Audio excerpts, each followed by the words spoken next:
sono particolarmente felice e anche abbastanza emozionata nell'introdurre questo incontro, perché come dicevo già anche a Massimo e anche ad altri, è la prima volta che il mio nome viene messo vicino al ruolo di consigliere comunale e sono felice che sia per un'iniziativa di questo tipo che parla di cooperazione oltre i confini e fondamentalmente di pace. Ma sono particolarmente contenta da goriziana che questa iniziativa si svolga proprio qui, al Kulturni-Dom. Adesso non vedo Igor, ma credo che... Io guardavo dove... È in maglia rosa, quindi credo che insomma, sia facile vederlo, ma arriverà. Sono particolarmente felice che si svolga qui, al Kulturni-Dom, perché in questo luogo si è fatta cooperazione e collaborazione oltre i confini in tempi in cui non era esattamente di moda. Non solo non era di moda, ma era anche... si veniva visti, guardati con abbastanza sospetto, no? Se si proponeva qualcosa di veramente oltre i confini.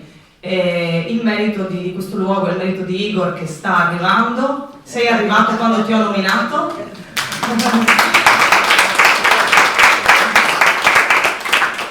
Il merito di Igor è di aver creduto e attuato cooperazione oltre i confini, ripeto, in tempi diversi da questi, in tempi decisamente più bui, e la bontà di Igor e la sua lungimiranza fa sì che ogni volta che si debba organizzare, che si sceglie questo luogo per organizzare un evento, Igor non chiede la carta d'identità a nessuno. Ecco.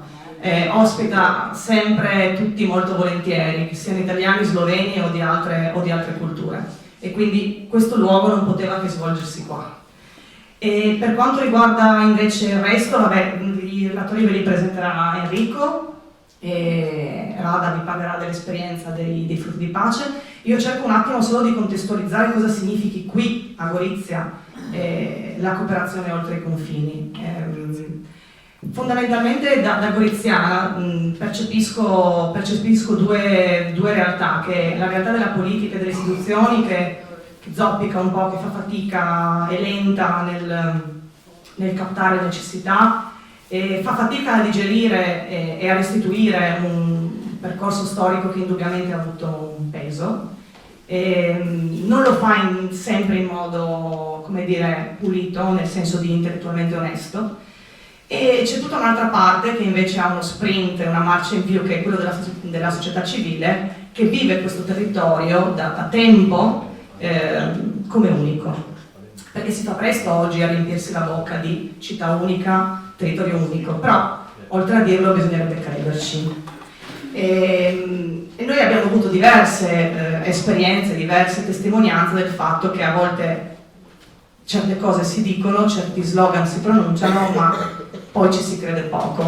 A questo proposito vi porto solo due esempi che risalgono al 2019-2020. 2019 riempiamo una piazza della Transalpina con più di 1000 persone per una manifestazione assolutamente pacifica sulla volontà di non avere più muri, perché all'epoca si parlava, c'era il sospetto, c'era la paura che ci potessero essere nuovi muri per via dell'immigrazione, e abbiamo così simbolicamente abbattuto, no, un muro di scatoloni di cartone, ed eravamo migliaia, forse anche più di 1000, ed eravamo veramente misti sia come provenienza geografica che immagino anche come provenienza politica. E dopo qualche mese c'è stata la sorpresa non piacevole del Covid, e sulla piazza della Transalpina abbiamo visto da un giorno all'altro di nuovo una rete che, chiaramente questa è un'opinione personale, serviva a poco, nel senso che comunque chiunque di noi non poteva praticamente uscire di casa, non poteva andare oltre i, non ricordo, 100-200 metri da casa propria, e quindi la rete era un po' così, voglio dire. Per quanto riguarda me, io l'ho vissuta semplicemente come una ferita, a un qualcosa che è simbolico, no? Che rappresenta veramente la città unica e l'unione di due culture. Insomma, questa rete ha diviso e ha, come dire, riportato un po' il pensiero a tempi non felici, ma quello che passava era: siamo in un momento problematico, voi risolvete i vostri problemi come volete voi e noi risolviamo i problemi nostri come vogliamo noi.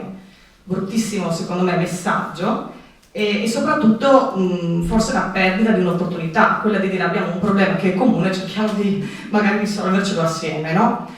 Beh, così non è stato, non so poi il seno del poi, non so se poi effettivamente si sarebbe potuto risolverlo assieme, sta di fatto che quella rete per me è stata una ferita grossissima.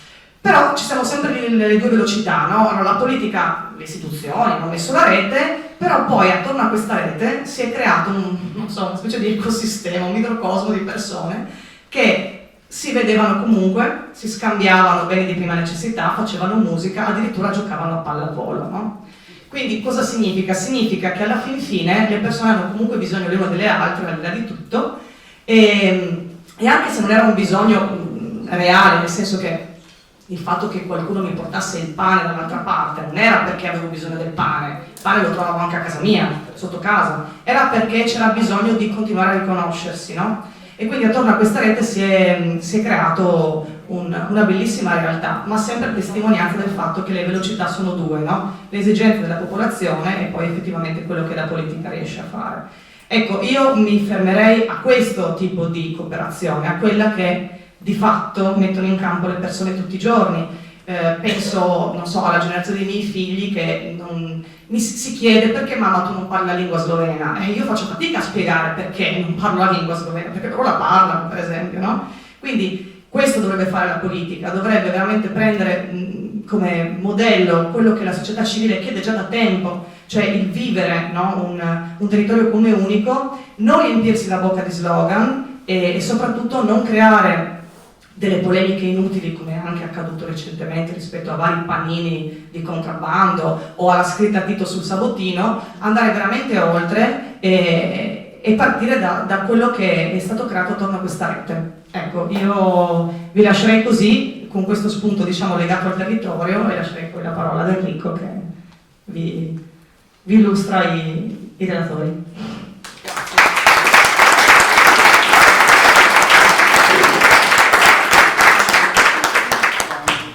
Benvenuti a tutte e a tutti, ringrazio Eleonora per questa ricca introduzione, poi ci ha dato anche l'ultimo collegamento perché sa che stiamo facendo un corso di sloveno in comune a Turiaco, quindi ci fa un po' di pubblicità progresso.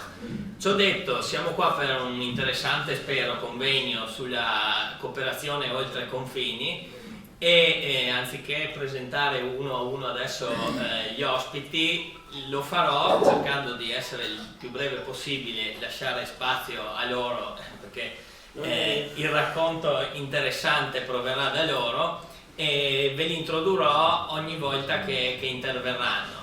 E partirei da Rada Zarkovic, che molti di voi già conoscono. Infatti volevo anche dire che oggi sembra una grande rimpatriata, no? Ci sono sicuramente persone che per la prima volta ascolteranno Rada, ma ci sono sicuramente tante facce che Rada ha già conosciuto negli anni e che in qualche maniera dimostrano quella rete che è riuscita a mettere in campo. Anche il fatto che ci siano, vedo tanti consiglieri regionali presenti qua, tanti amministratori, il sindaco di Sagrado, tanti consiglieri comunali e assessori, tanti cittadini comuni, tanti cooperatori di altre realtà, dalle cooperative di consumo a altre, e alla cooperazione sociale proprio. Credo che dimostri un po' la vicinanza e quello che hai saputo coltivare nel tempo, perché in poche battute riassumere la vita di Rada credo sia complicato, e anche affibbiarle, che ne so, semplici definizioni tipo pacifista, sì, come dici sempre tu, antimilitarista ma anche femminista, volevo dire, sono comunque riduttive, perché la sua è una ricchezza di contributo e di proposta molto ampia. L'ho accompagnata in questi 2 giorni all'interno delle scuole di Monfalcone e di Gorizia, nelle scuole secondarie di secondo grado. Siamo andati e con questi ragazzi che andavano dai 16 ai 18 anni spesso ha dovuto iniziare gli interventi spiegando effettivamente c'era una volta la Jugoslavia, perché eravamo a un livello che non si riusciva a entrare in connessione, quindi la conoscenza della storia recente è quel che è. Fortunatamente c'erano e ci sono, perché abbiamo delle scuole con una ricchezza culturale di diverse culture ampie, ci sono molti di provenienza dai Balcani, no? E che quindi hanno permesso di iniziare il racconto e entrare in sintonia e empatia con questi ragazzi, e la dedizione con cui lei e la pazienza, se vogliamo, anche spiega il senso, il percorso della cooperativa Insieme,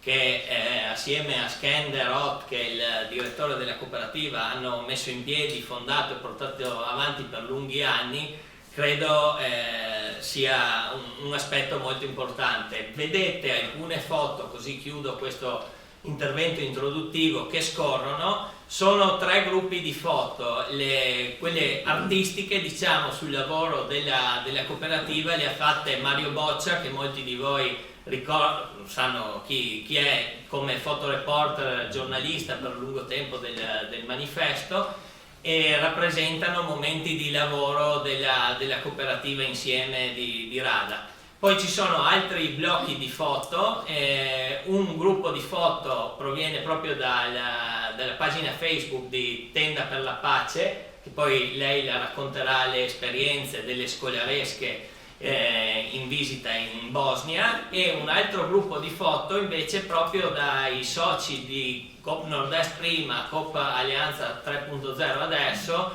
di una delle ultime visite prima del Covid, perché poi insomma sappiamo com'è andata, che è stata fatta nel 2019 con una sorta di gemellaggio con una cinquantina di persone che dal Friuli Venezia Giulia e dal Veneto sono andate a visitare con mano la realtà di cui Rada adesso ci racconterà. Oltre a raccontarci questa storia della cooperativa Insieme, come dalle ceneri della guerra si sia creata una realtà così importante per l'economia solidale, se magari ci illustri anche se sono stati importanti e quali sono stati i legami con l'Italia e in generale con le reti, per riuscire a creare delle connessioni che vi hanno dato una mano sostanzialmente a uscire dalle difficoltà della guerra e del periodo immediatamente successivo alla guerra stessa. Quindi grazie Rada per essere qua con noi. Buonasera amiche e amici, buonasera a tutti.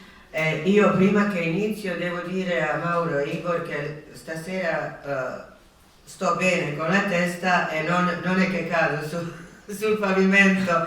Ho preso tutte le mie medicine, perché una volta mi è successo che l'ho fatto tutto casino qui da voi in Slovenskij. Mi sono più di contenta. Mi sono più di contenta perché sono stasera qui, perché vedo stasera qui fra voi tantissime amiche e amici con chi l'abbiamo fatto nostra strada verso fondare una cooperativa che, possiamo dire adesso 20 anni dopo, c'è ancora. Poi qui ci sono persone che nel momento, quando sembrava che tu, nel momento di grande, quella precedente, non parlo di quella crisi economica, ci sono state quelle che hanno salvato, ma proprio ci hanno salvato cooperativa, e per quelli ci siamo ancora oggi. C'è qualcuno che ci manca, ma con noi sono stasera 2 persone che sono riuscite ad aiutare ad aprire il rapporto con Coop, che dopo praticamente l'ha salvato, e con quello siamo riusciti a fare passi avanti. Sì, Paolo, ti voglio bene. Non so, è una cosa molto emozionante, e per me è molto emozionante proprio parlare della rete, che noi chiamiamo rete delle amiche e degli amici della cooperativa fin dall'inizio.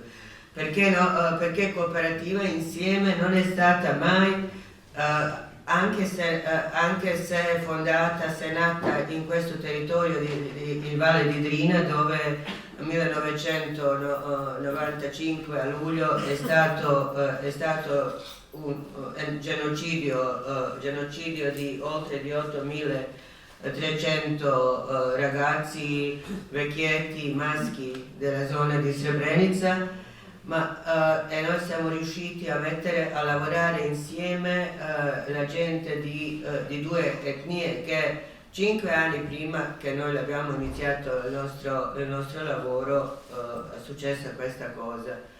Ma il nostro insieme è stato sempre insieme con l'Italia, insieme con amiche e amici italiani, quelli che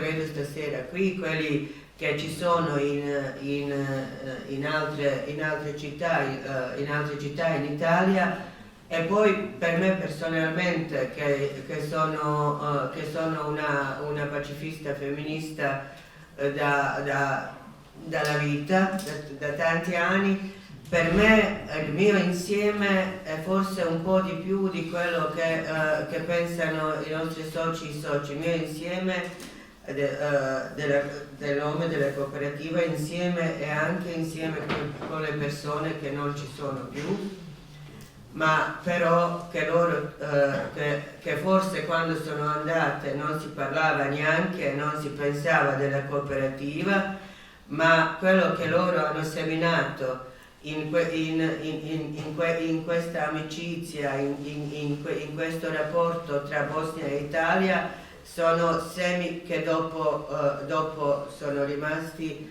e fanno parte della nostra cooperativa. Spero che non mi metto adesso a piangere, perché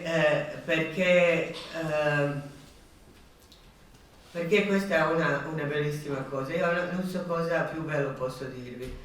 È una bellissima cosa che cooperativa insieme è risultato di una amicizia lunga, sincera, forte, tenera, con tanti sentimenti, tanto calore, ma tanta forza e tanta rabbia che l'abbiamo avuto sia noi sia voi, che anche quello noi e voi in cooperativa insieme non va. Noi ogni tanto la gente dice sai voi bosniaci, noi loro italiani o questa cosa, no, siamo stati tutti attorno a un obiettivo che vi ringrazio che avete creduto tutti in quello che 5 anni dopo il genocidio ci siamo messi in testa all'inizio, io e il mio collega Skender, che sembrava un'utopia che non è possibile mai realizzare. Comunque noi come due pacifisti abbiamo deciso di fare qualcosa proprio lì a Srebrenica, a zona di Srebrenica, dove tutto il mondo, compreso forze delle Nazioni Unite e tutti i stati piccoli e grandi nel mondo, davanti ai loro occhi sia fatto questo genocidio, e noi l'abbiamo voluto fare qualcosa proprio là, dove cercavano tutti in suo modo di uccidere il mio paese, mia Bosnia. Sì, oggi dico il mio paese, mia Bosnia, ma io sono nata in Jugoslavia e questo è un fatto che non si può mai cancellare. Per me Jugoslavia vive sempre per me il mio cuore, ma purtroppo adesso, da quando è andata in pezzi, da 30 anni, da quando siamo andati a pezzi, non è cambiato molto in mia Jugoslavia, nelle repubbliche di Jugoslavia che sono adesso stati. Purtroppo si parla ancora dell'odio, le campagne elettorali sono ancora creare paura dall'altro, pochi programmi, niente di economia e una corruzione enorme. Comunque non è semplice, non è stato mai semplice per noi lavorare. Noi siamo partiti con autorità comunali che erano quelli che comandavano, che sono stati i padroni della guerra. E invece noi, per tutti i motivi che ho spiegato, volevamo che cooperativa si chiama insieme, in mia lingua zajedno, però nessuno in questo periodo non voleva questa parola, perché questa parola ha un grande significato in Jugoslavia, in tutto il mondo, ma Jugoslavia dal 1943, quando è fatta durante la seconda guerra mondiale a Jajce, e quando in mezzo di questo conflitto c'era gente che ci credeva che è possibile. E questa parola zajedno l'ha portato avanti le nostre vite di 23 milioni dei abitanti di Jugoslavia, tutta la vita. Comunque era molto difficile realizzare questa cosa di registrare un soggetto che si chiama proprio zajedno. Siccome l'abbiamo capito che quelli che erano davvero, quelli che comandavano, che erano padroni di guerra ma non parlano lingue straniere, l'abbiamo detto va bene, facciamo in italiano, non per caso, perché da noi dopo la guerra c'è sempre questa moda di parlare, ma sempre di più anche da voi, dappertutto, parlare inglese, usare i termini in inglese e queste cose qua.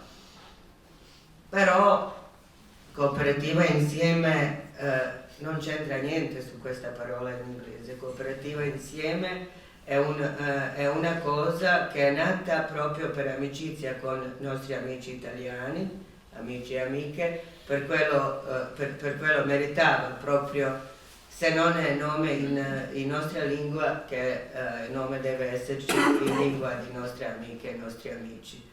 Attorno cooperativa, nata in queste condizioni, noi siamo partiti con 10 soci e soci fondatori, siamo partiti nel momento quando quello termine bruttino, processo di ritorno, che non dice niente, ma questo voi sapete bene, significava che le prime famiglie che sono riuscite a scappare e salvarsi dal genocidio iniziavano a tornare nel loro territorio, dove sono le loro radici, dove o trovavano case occupate o gran parte case completamente distrutte. Non sapevano ancora dove sono i corpi di loro familiari. Non volevano ancora credere che sono tutti morti. Comunque cooperativa fin dall'inizio aveva questo grande impegno di stare insieme a queste donne che avevano un suo linguaggio. Loro quando parlavano di loro parenti, di loro figli, di loro mariti, di loro genitori, fratelli, dicevano sono partiti di scappare e non sono arrivati. Era un loro linguaggio che loro usavano perché era troppo doloroso riconoscere il fatto che è sicuro che non ci sono più. Poi c'era questa cosa bruttissima che loro invece ci sono stati diverse associazioni, gruppi delle donne che cercavano di aiutare sul punto di vista psicologico queste donne di accettare il fatto, ma a un certo punto dal cielo, dal nostro governo è arrivata questa cosa che loro, se vogliono avere un aiuto finanziario, sostegno, dovevano riconoscere che loro sono morti. Comunque questo era un processo molto difficile sia per loro sia per cooperativa, perché vi racconto queste cose per un soggetto economico.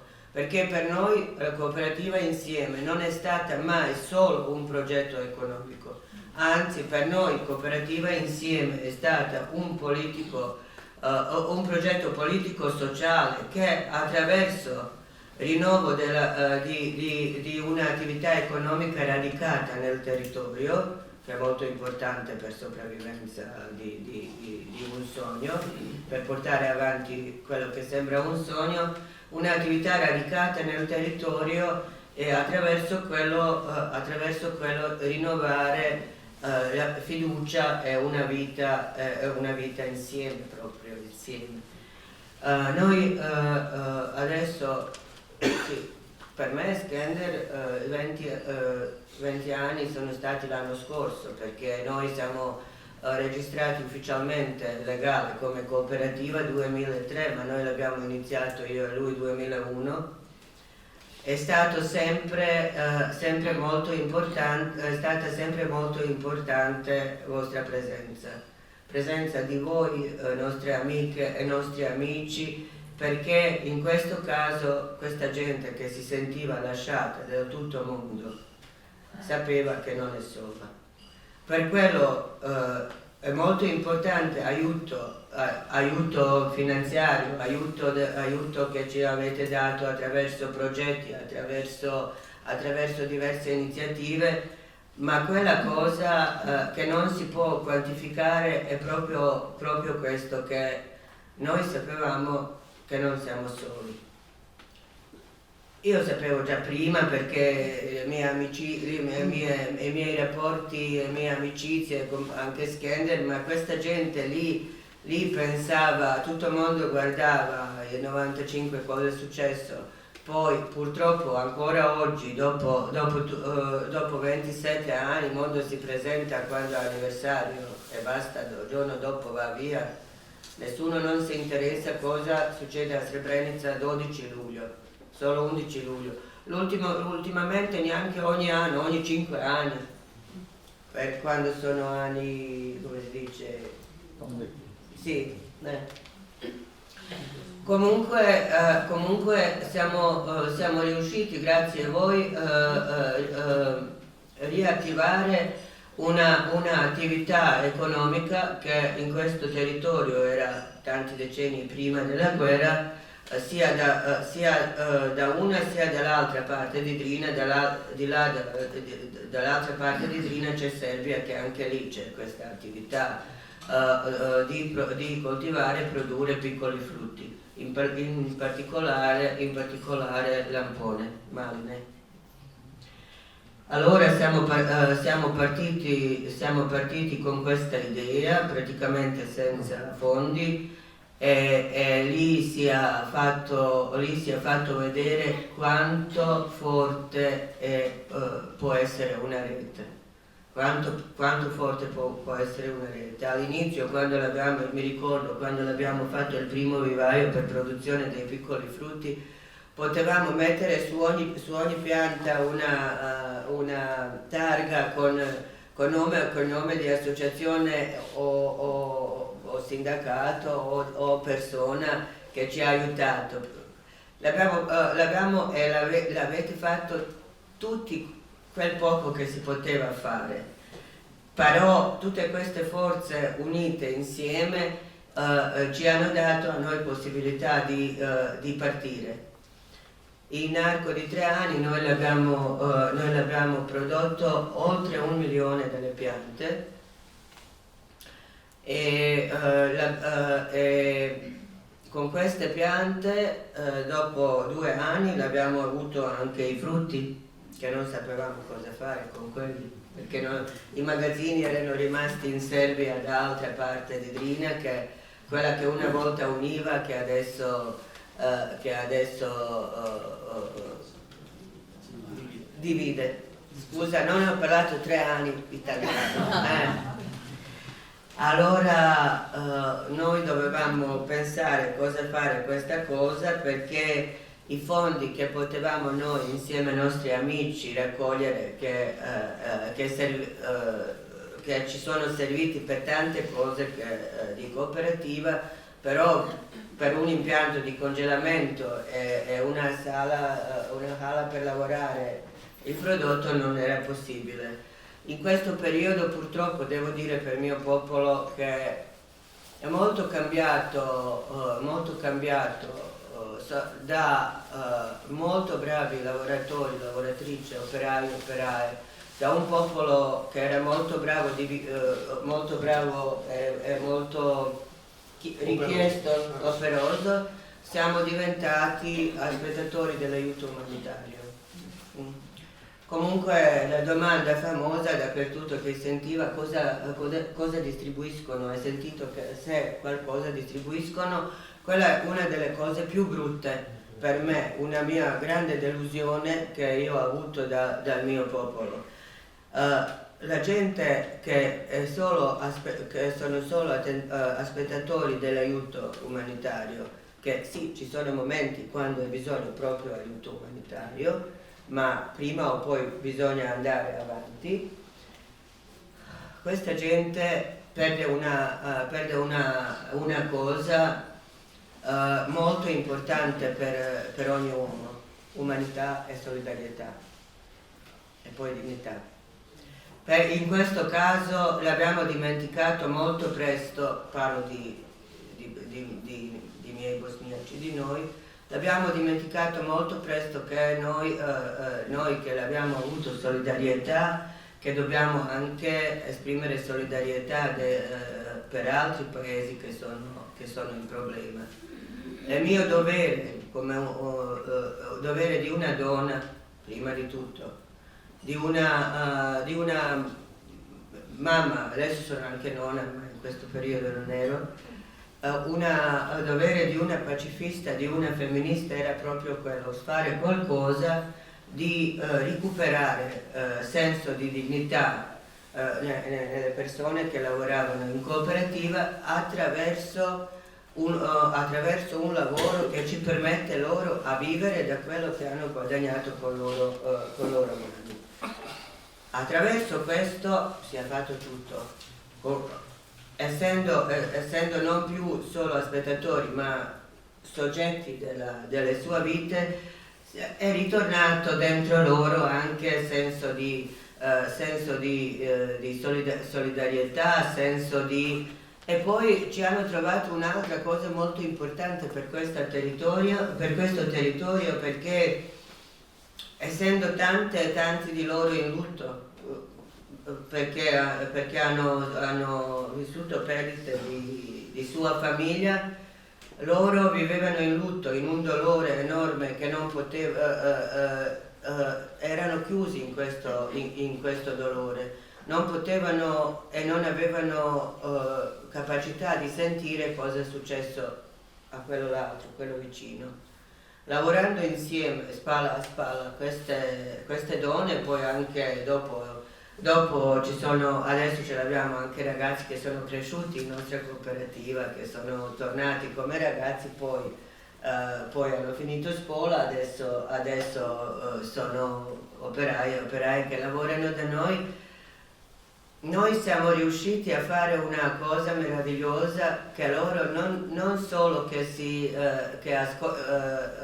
ascoltano l'altra persona, che era già tanto, ma che sentono l'altra persona di un'altra etnia, che sentono cosa c'è dentro e che capiscono che ognuno di noi deve sentire anche il dolore dell'altra. Per quello sì, qualcuno ha detto qualche anno fa che non sono stata mai brava imprenditrice, che questo è proprio un fatto vero, che non sono stata mai, ma penso che il fatto che così diversi, così matti, così dedicati alle cose che non sono cose economiche pure, che questo è il nostro orgoglio, che nessuno non può cancellare delle nostre vite. il nostro orgoglio e quella energia che ci porta avanti. Mi ricordo quante volte ho detto al mio collega Skender, guarda che non posso più, no? Perché ci sono state situazioni, perché sì, io sono una donna slava, mi sono sempre così, devo avvicinarsi all'argomento. Nel 2005 l'abbiamo preso prestito, che era grande responsabilità, che non voleva nessuno in Bosnia, era meglio aspettare che qualcuno ti regala.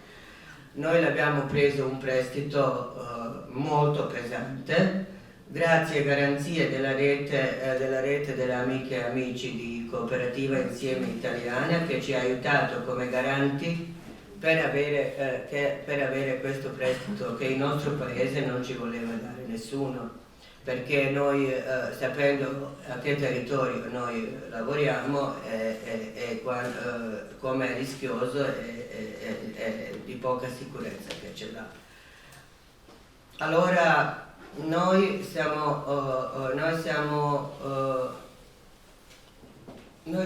ancora oggi, anche questo è grande orgoglio. Devo dire che adesso, dopo 20 anni, ci sono stati diversi progettini, tante cose che duravano finché dura il finanziamento. Il giorno dopo non rimaneva niente. Noi e voi siamo riusciti, grazie a grande solidarietà, che adesso Cooperativa per suo lavoro, per esempio, solo un esempio, perché se parto da tutti è impossibile, sto guardando Marco, sto guardando Paolo, sto guardando tutti voi, noi laviamo acqua dal nostro pozzo, grazie a voi, noi laviamo tante cose che erano molto concrete, dove non è stato mai... Il progetto della provincia di Gorizia, magari.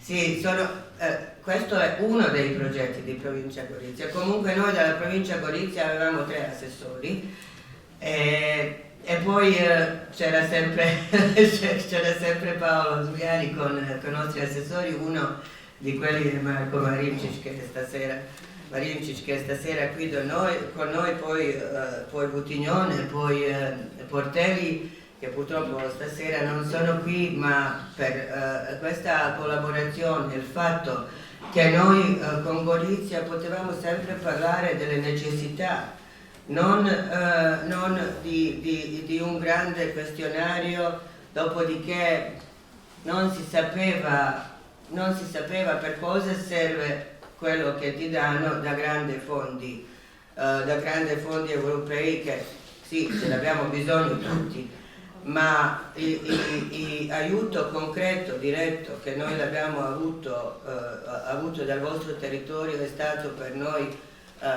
assolutamente prezioso. Comunque sì, lo so che mi devo fermare ogni tanto, dopo forse mi danno di nuovo parola di solito non fanno questo rischio e niente, adesso mi fermo qui e poi ci vediamo.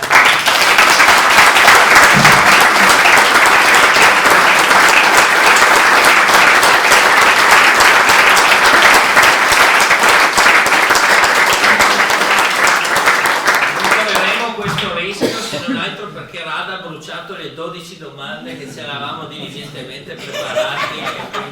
No, fatto simpatico è che ieri sera abbiamo fatto un'iniziativa agli Arci a Udine, dentro il Parco Sant'Osvaldo, con le donne in nero e tutto quanto, ed era lei che mi presentava questa,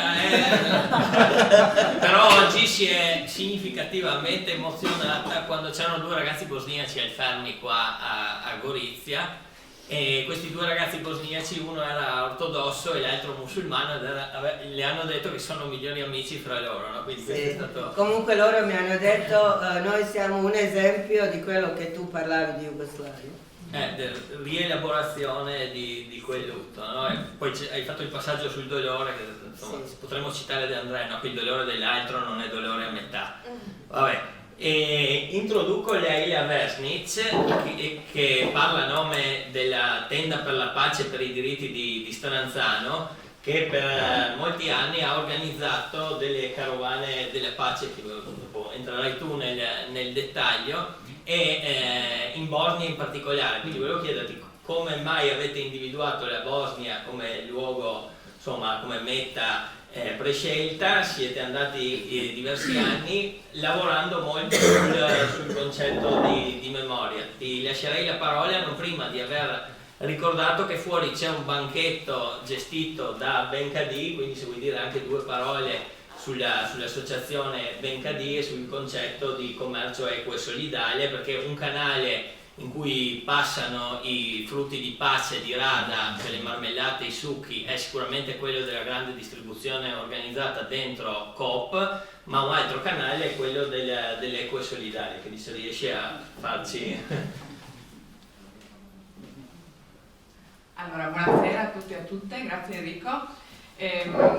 Io ho già fatto da una cosa diversa solo perché vorrei aggiungere una cosa rispetto a quello che ha detto Rada, perché mi emoziona molto, però proprio per dire che Tenda ha sempre lavorato con ragazzi e ragazze, e il fatto che qui abbiamo la prova vivente di una rivoluzione sostenibile, cioè per me è una cosa meravigliosa da sentire, no? Perché ecco, quello di cui parlava Rada, c'è l'utopia che è stata realizzata, ma non solo realizzata, portata avanti con fatica e che dura da 20 anni, cioè una roba spaziale, no? E il fatto che anche appunto per le nuove generazioni, no? che lavorano anche dentro la cooperativa, e per noi che abbiamo lavorato con ragazzi e ragazze dai 16 ai 18 anni prevalentemente che partecipavano ai viaggi, un'esperienza del genere che riempie la parola sostenibilità di cui ne parliamo, cioè noi ne parliamo ogni giorno ormai, no? Come se, cioè, è una parola ormai ultra utilizzata. Ecco, queste sono secondo me le cose che la riempiono di significato,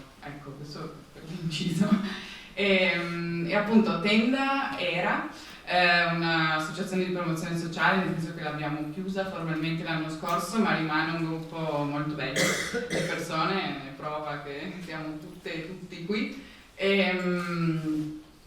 Non ho mai avuto una risposta chiara su cosa fa Tenda, perché non siamo mai stati in un contenitore definito.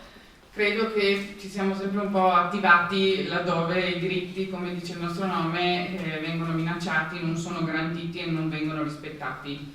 E forse l'approccio che abbiamo avuto è quello di studiare il passato, custodire la testimonianza, conoscerla e poi ragionare e agire sul presente.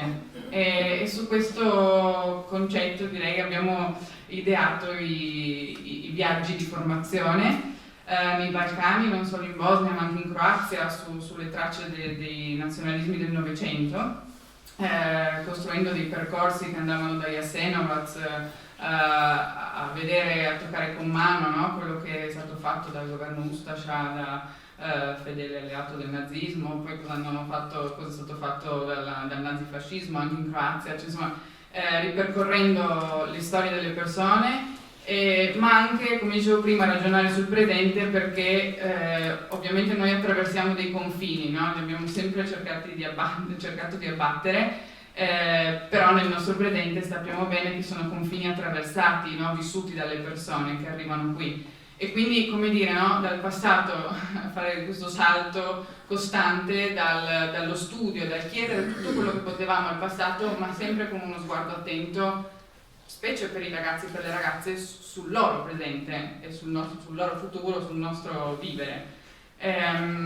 Quindi i viaggi in Bosnia in particolare sono nati in realtà come frutto, no? Delle relazioni belle di cui parlava anche Rada, relazioni di amicizia, e anche nel ritrovarsi, no? E di condividere gli stessi valori, perché le associazioni nostre amiche, no? Noi chiamiamo i nostri partner, si sono sempre occupati anche nel territorio bosniaco delle stesse cose, cioè dei diritti, del diritto di restare, del lavoro, dell'inclusione, del dialogo, e quindi la nostra idea è stata quella proprio di fare questa carovana insieme ai ragazzi delle scuole superiori, partendo da Mostar per passare a Sarajevo, poi arrivare a Tuzla e andare a Srebrenica, per poi finire ovviamente il nostro viaggio alla cooperativa insieme. Che che dire. Sicuramente, ecco, mi viene in mente quello che ci diceva che durante i viaggi Irfanka Pashagic, che è la neuropsichiatra del presidente dell'associazione Tuzlanska Mika, che nel momento in cui i ragazzi le rivolgevano delle domande del tipo ma noi come possiamo aiutarvi in qualche modo, essere in qualche attivi, darvi una mano, un sostegno, no? Lei rispondeva in modo molto secco: credo che abbiate molto da fare là dove state, no? Dove vivete, questo è il miglior modo per darci una mano, siate attivi sul vostro territorio, no? E io vedevo proprio questi occhi di ragazzi che proprio dicevano oddio, ci sta parlando, ci sta dicendo che dobbiamo essere critici, no? Ma non solo qui, non solo durante il viaggio, ma sempre. Infatti un po' il nostro progetto, ovviamente il momento principale era questa carovana, no? Però l'abbiamo sempre costruito su un tempo più lungo, cioè su uno spazio più grande e un tempo più lungo, con tanti incontri pre e post viaggio di preparazione, ma anche di rielaborazione successiva. Proprio per non cristallizzare un'esperienza, no, in cui uno arriva come in un modo un po' passivo, ascolta, si prende quello che ha ascoltato, se lo mette in tasca e basta, no? Cioè non era questo lo spirito, ma era proprio una cooperazione alla pari, veramente, tra noi che organizzavamo, le ragazze e i ragazzi, i docenti straordinari con cui abbiamo lavorato e i nostri amici le nostre amiche bosniache. E quindi sì, diciamo che questo è stato un po'... Poi magari se avete delle domande, perché ci sono talmente tante cose da dire rispetto ai viaggi, ovviamente penso che possono farle.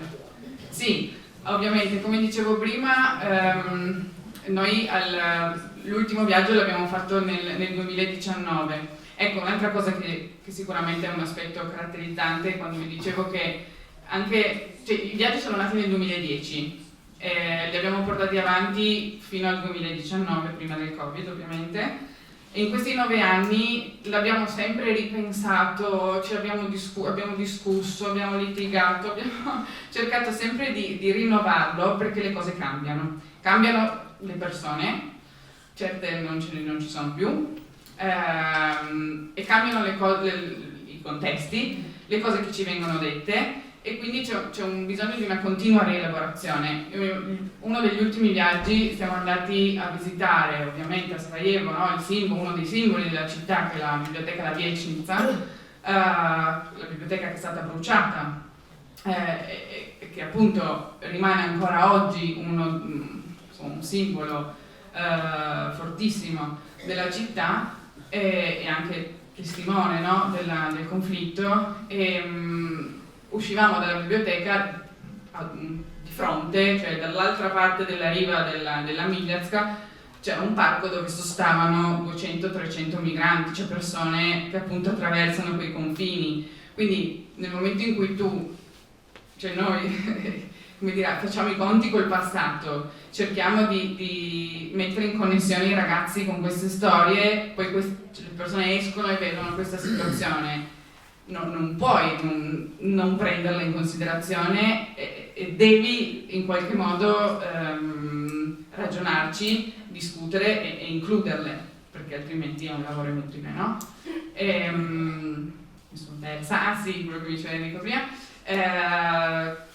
L'associazione è chiusa formalmente, ma noi diciamo che abbiamo sempre lavorato insieme a Benkadi, che è un po' la nostra, come dire, associazione sorella, cugina, che si occupa, cioè ha 2 anime, guardo Jenny e Dalia che ovviamente che loro lavorano con Benkadi, il commercio ecosolidale da un lato, che è anche uno dei canali di distribuzione anche delle marmellate, e l'altra che è la parte educativa, con cui noi vorremmo ovviamente riprendere la costruzione del progetto dei viaggi, ovviamente ripensandola e attualizzandola il più possibile.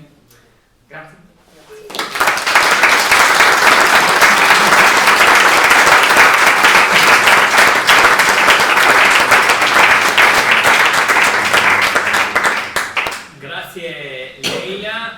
naturalmente ci sarà spazio per le domande. Adesso introduco l'ultimo intervento, come dire, costituito, e passo la parola a Massimo Morettuzzo, perché questo incontro è stato promosso dal Patto per l'Autonomia e quindi cerchiamo di fare l'intervento su due grossi temi. Uno, perché il Patto per l'Autonomia, andando in continuità con quello che abbiamo sentito, organizza un incontro su cooperazione oltre i confini, no? Che era il titolo che ci siamo dati.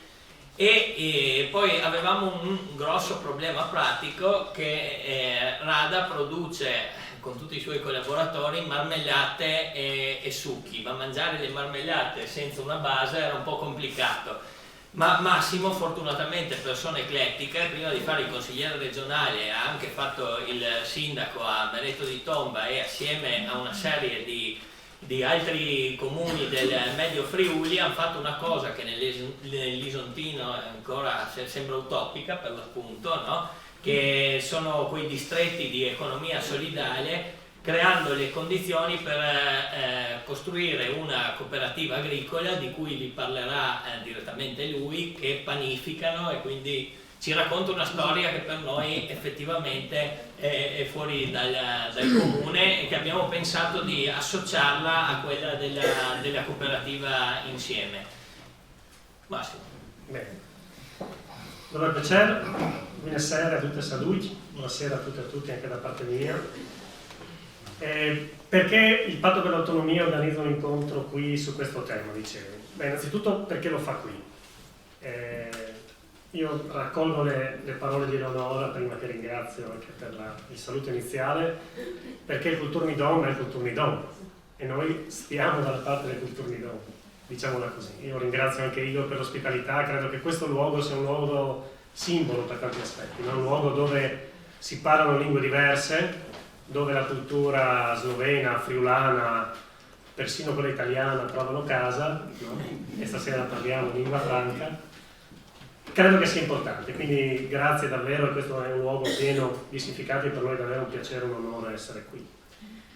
Poi per me, permettimi di dire che stasera è un piacere perché ho riabbracciato Rada dopo 18 anni, perché l'ultima volta ci siamo visti nel 2004 all'inaugurazione del Ponte di Mostar.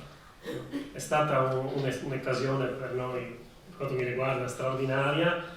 Io ai tempi ero un giovane attivista per il diritto all'acqua, contro la privatizzazione dell'acqua in Italia e in Europa, e con Rada abbiamo fatto un pezzo di strada assieme, abbiamo lavorato qualche anno dentro il contratto mondiale sull'acqua, lei è il rappresentante del comitato bosniaco, io di quello italiano, e quel momento, inaugurare assieme, noi avevamo fatto una carovana, avevamo chiamato un centinaio di persone dal Friuli che andavano, e non solo, che andavano a Mostar, qua c'è anche Donatella Tomasi che ai tempi era una giovane insegnante dell'ITAS qui a Gorizia, avevamo fatto lavori anche qui ragazzi, tu sei stata qua, noi siamo venuti giù, il gemellaggio era non solo fra Friuli e la Bosnia ma era fra l'Isonzo e la Drina, no? È stato... È la Neretva, scusa, è stato poi siamo stati anche sulla Drina, perché sono stati veramente dei momenti straordinari, no? E quindi rivederti stasera è stata un'emozione.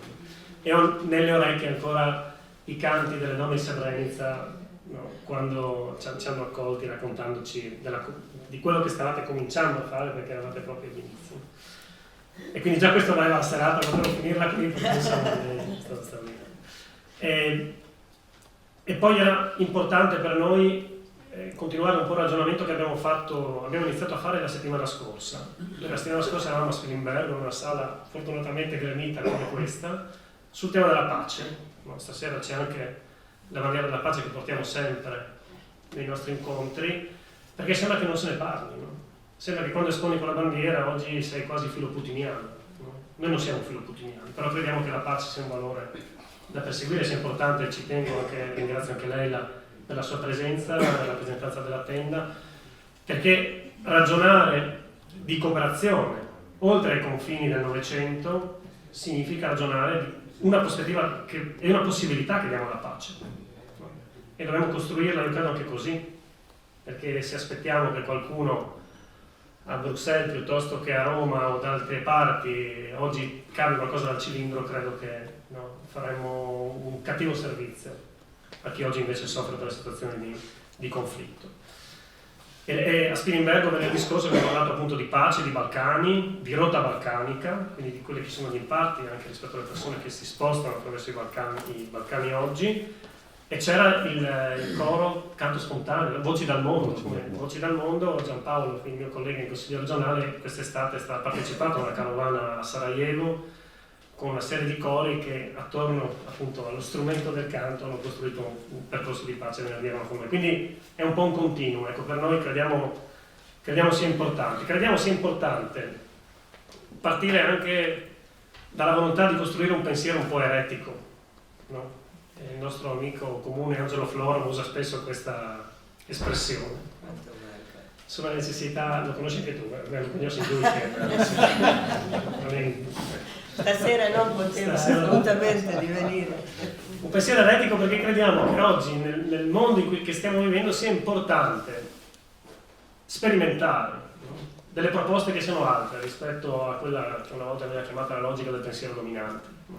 Cioè capire come quello che si sta verificando sui territori possa essere qualcosa che viene raccolto e rilanciato dentro il mondo delle istituzioni, perché l'impressione che abbiamo è che le comunità, no, attorno nel nostro territorio, ma in Bosnia, in Friuli, in altri luoghi, stanno sperimentando delle risposte alla situazione di crisi che stiamo vivendo, economica, sociale, culturale, che è molto più avanzata delle risposte che le istituzioni stanno dando.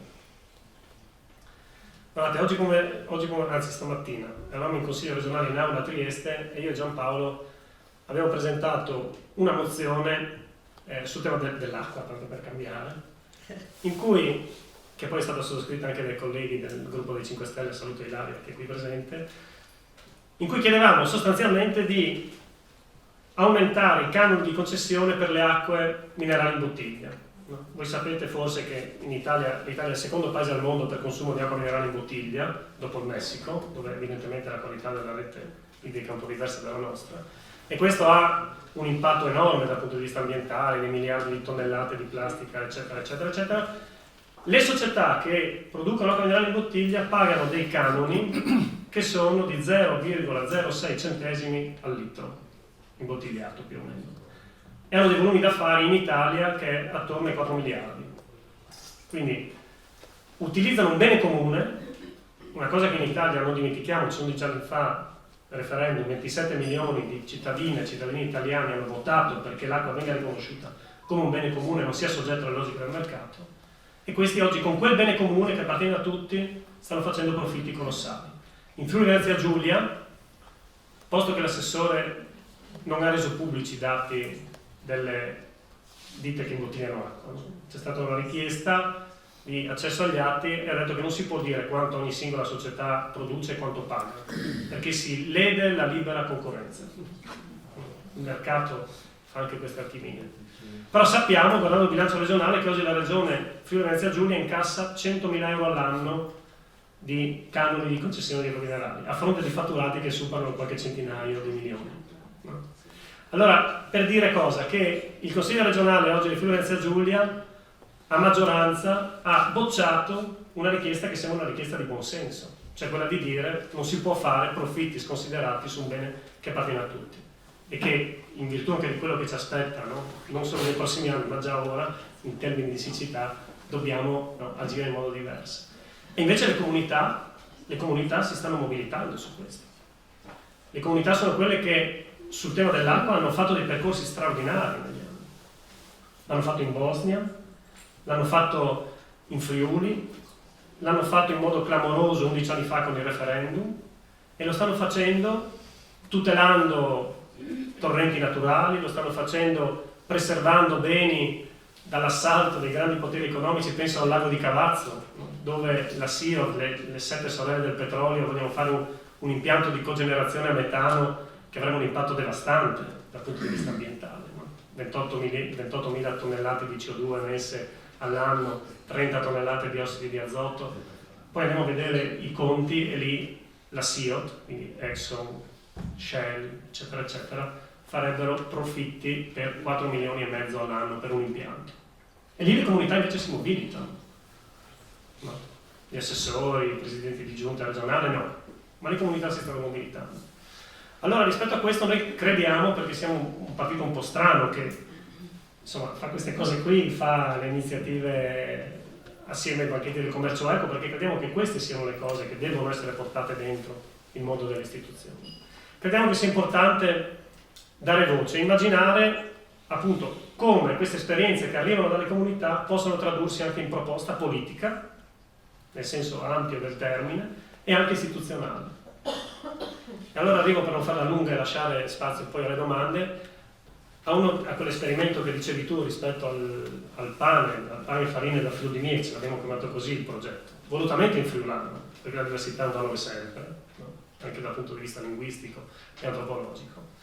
Ed è un progetto che è nato quando io ero sindaco a Mereto, quindi 2014-2015, poi fino al 2018, da un gruppo appunto di sindaci eretici, chiamiamoli così, da Mereto, Basiliano, Sedegliano, Flaidano, quindi profondo medio Friuli, no? Quei luoghi dove si passa dal mais alla soia, no? Non è che ci sia molto alto, e dove gran parte di questo mais viene poi bruciato in digestori, no? In biogas, quindi non si producono cose che vanno a finire sulla tavola, no? Si producono cose commodities, no? I cui prezzi vengono fissati nella borsa di Chicago con variabili che non c'entrano nulla se piove o non piove nel medio Friuli.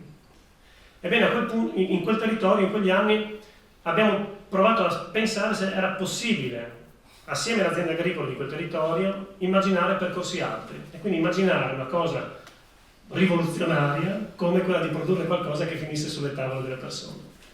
E siamo partiti dalla filiera del pane. C'era stato un piccolissimo esperimento in una delle frazioni di Mereto di Tomba. Io, prima di essere cittadino di Mereto di Tomba, sono orgogliosamente abitante di San Marco, la frazione di Mereto, dove ci sono 5 ettari di terra che sono una proprietà collettiva, no? Un uso civico, eredità dai vicini e di medievale memoria. Quella proprietà collettiva si è salvata negli anni miracolosamente, e la comunità si è interrogata per capire qualche anno fa cosa fare di quel terreno. È innescato un meccanismo che è stato a metà fra economico, tu l'hai chiamato prima un progetto politico e sociale. E quindi ha costruito uno statuto per dire cosa fare di quel terreno, ha dato spazio ai bambini che hanno fatto il comitato dei bambini che gestiscono una parte del bilancio del comitato dei grandi, ha fatto partire una piccola filiera del frumento, dove un frumento lavorato con le tecniche di agricoltura biologica è stato macinato in un vecchio mulino a Codroid, poi panificato a Mereto di Tomba e poi venduto in una serie di panifici in giro.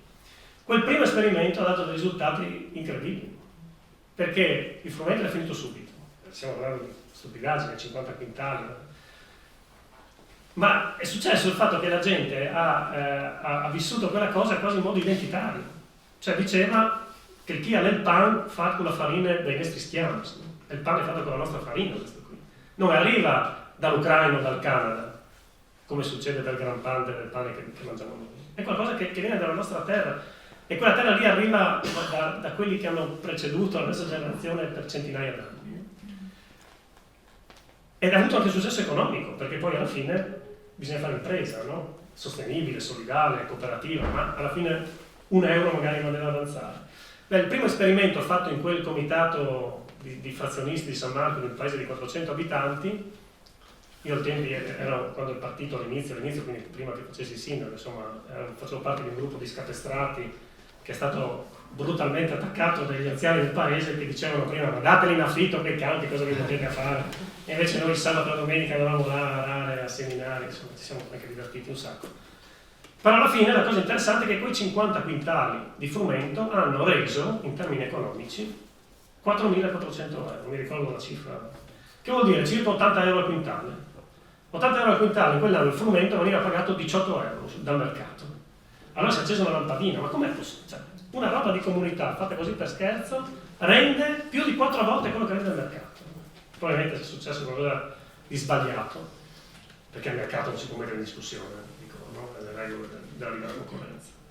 Allora poi i sindaci, altrettanto scapestrati, mettono in moto un percorso dentro le istituzioni e propongono alle aziende agricole del territorio di allargare quell'esperimento, si costituisce una cooperativa nella cornice del DES, del distretto di economia solidale del Medio Friuli, perché nel frattempo è stato costituito il forum dell'economia solidale che insomma, mette assieme diversi mondi, dal mondo della cooperazione, dell'ambientalismo, insomma di vari soggetti, e quella cooperativa poi che è stata costituita il 16 dicembre del 2015 è una cooperativa che ha allargato la filiera e ha portato a sviluppare qualcosa che nel Medio Friuli non esisteva più. Per cui, ad esempio, al di là del piccolo mulino di Codroico che non riusciva a seguire più i lavori, noi all'inizio dovevamo venire a macinare il frumento del Medio Friuli a Doligna del Colle, 40 km, perché nel Medio Friuli non c'era più un mulino. In un posto dove c'era un mulino per borgo, una volta non per paese, per borgo, non c'era più. E questo la dice lunga sulla nostra capacità, dicono oggi con una parola strabusata, di resilienza. Per cui se non ci arriva la farina dal Canada siamo fregati, no? Se non andiamo a macinare in Veneto, qui non siamo in grado più di gestire neanche una cosa basilare come la produzione del pane.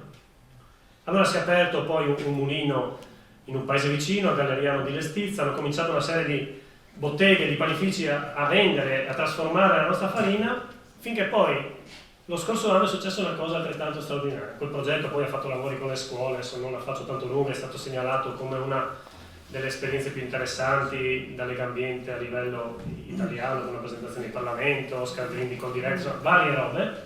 Però la cosa divertente, curiosa, interessante, è che uno dei panifici che faceva il pane con la nostra farina si trovava a Udine, in pieno centro. Non so se avete presente, zona Piazzale Osotto, insomma, panificio Dubini, che dagli anni 60 era un panificio storico della città. Questo faceva il pane con la nostra farina una volta alla settimana e la gente era abituata ad andare a prenderlo lì, lo prenotava. E tu arrivavi alle 9 di mattina già non c'era più. A un certo punto i due titolari vanno in pensione, non hanno eredi, chiudono il panificio. La gente del quartiere viene da noi e ci dice: no, non possiamo lasciarlo chiuso quel posto lì, prendetelo in mano come cooperativa. A me sono venuti i brividi lungo la schiena, perché insomma un conto è scherzare con un po' di quintali di frumento, un conto è prendere in mano un'attività economica. Poi spina dorsale di Waffer, abbiamo detto di sì, abbiamo fatto tutte le cose per bene, business plan, tutte queste cose, e alla fine il 5 di marzo del 2022, fatalità a 100 anni dalla nascita di Pierpaolo Pasolini, quello del mistero contadino e di quelle robe lì, è stato inaugurato il panificio di comunità Pandaldes nel centro di Udine. Quindi una cooperativa di agricoltori del Medio Friuli che apre un panificio nel centro di una città. E la gente del quartiere di Udine diventa socio sovventore della cooperativa. Quindi dice: noi vi chiediamo di aprirlo, ma ci stiamo anche noi, ci mettiamo dei soldi. E quindi ad oggi sono stati raccolti 60.000 euro da parte di soci sovventori, chi ha messo 100 euro, chi ne ha messi 10.000, per dare avvio a questo panificio di comunità. E nello statuto della cooperativa è stato inserito il fatto che i soci sovventori hanno diritto di riunirsi in assemblea per nominare un loro rappresentante dentro nel CDA della cooperativa. E quindi i cosiddetti, quelli che il mercato chiama consumatori, che noi chiamiamo cittadini, si organizzano e partecipano al processo economico e decidono assieme ai produttori quanto deve costare il pane, come il pane si deve fare, che prodotti si fanno. Questa roba qua è una roba che si pone completamente fuori dalle regole del mercato e della massimizzazione dei profitti, no? Ed è una cosa eretica, ci hanno detto. La cosa ancora più eretica è che sta funzionando, tocchiamoci il naso, ma no, nel senso che dal punto di vista del conto economico oggi le cose stanno andando e ci sono le persone che continuano a partecipare, persone che continuano a chiedere di diventare soci. E si sta concretizzando un'attività di impresa economica vicino a una parte di impresa sociale. Per cui l'altro giorno si è concluso un tirocinio che è durato 4 mesi di Shahzad, un titolare di protezione internazionale pakistano con una leggera disabilità che ha 3 bambine qui che stanno studiando a Udine. Abbiamo iniziato il 16 giugno un progetto dentro il carcere del Coroneo di Trieste. Questa cosa l'ho raccontata poi anche a Laura quando ci siamo visti in campagna elettorale, Eleonora, eccetera, e vi parlavo del biscotto Galeotto, del grissino secondino. Ce li abbiamo. Quindi sono arrivati, una volta erano una buttata, una buona faccia, Claudia, domani sera ti portiamo. Dillo bene, domani sera? Domani sera a Starazzano, Bencavi organizza un incontro sui progetti di attività economica dentro l'economia carceraria, e uno dei progetti che presenteremo sarà anche questo del biscotto galeotto di Grissino secondino. Mi fai cazzare 2 secondini, non so mica chiaro. Ecco, questa roba qua è una roba che chiaramente tiene assieme l'attività economica con quella sociale, però è una roba che è importante a mio modo di vedere, chiudo per non farla troppo lunga, perché dimostra come ci siano oggi delle risposte che o arrivano dalle comunità o non arrivano. E che c'è la necessità, e questo è il punto politico anche di questa serata per rispondere, Sindaco, alla tua domanda, è che dobbiamo inventarci proposte politiche che siano in grado di sparigliare le carte oggi. Perché è vero che ci sono situazioni complesse, clamorosamente complesse come quelle della Varzila, dove è difficile trovare delle risposte. E dove è evidente che si gioca con le regole del mercato globale. Però sappiamo anche che quelle regole lì non le dettiamo noi.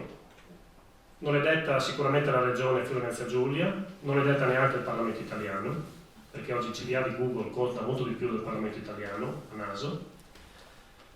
E noi dobbiamo essere in grado di capire come affrontare quelle criticità e cercare di capire quali risposte le istituzioni regionali, statali, europee possono dare. Non possiamo chiamarci fuori da quel tema, senza però essere ostaggio di quei delinquenti, passatemi il termine, che pensano di poter spostare persone come fossero delle merci, ma dobbiamo allo stesso tempo immaginare delle forme di economie locali che non siano ostaggio di quelle dinamiche, capire come dei flussi economici possano essere riportati sulla nostra capacità di intervenire su di essi, come ci siano parti di produzioni che dobbiamo ricondurre ai nostri sistemi territoriali, in una regione che è nel cuore dell'Europa.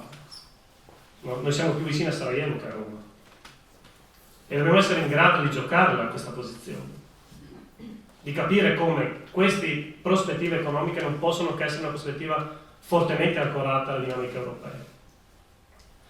Allora io credo che gli esperimenti come quelli della cooperativa Insieme o della cooperativa Des Ludimiec possano essere dei segnali interessanti che a noi e alle istituzioni nelle quali lavoriamo, siano esse comuni o regione, possono dare degli strumenti e degli stimoli che non possiamo trascurare. Grazie a tutte e a tutti per essere stati.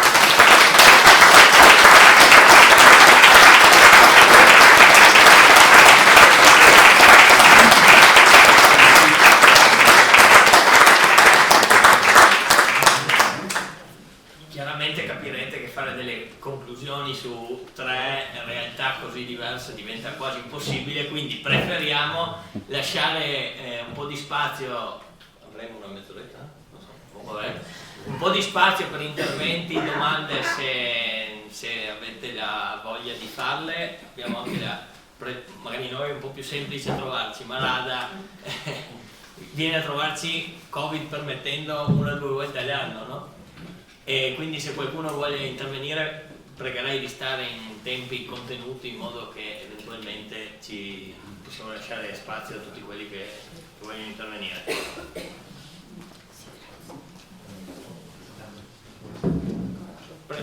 Ciao, vuoi il microfono? No. Ecco, bene. No, mi sembrava utile perché l'ADA è sempre commossa quando parla, non si emoziona.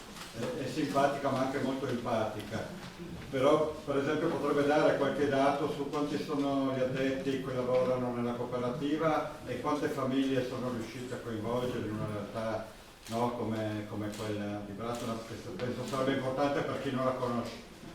L'altra cosa è un avviso per tutti quelli che non conoscono i prodotti della cooperativa. Possono indurre dipendenza, quindi associate ma con cautela. No, c'è gente che ha ricominciato a mangiare marmellate solo perché ha assaggiato una volta, è venuto fino là. L'altra era un'ultima considerazione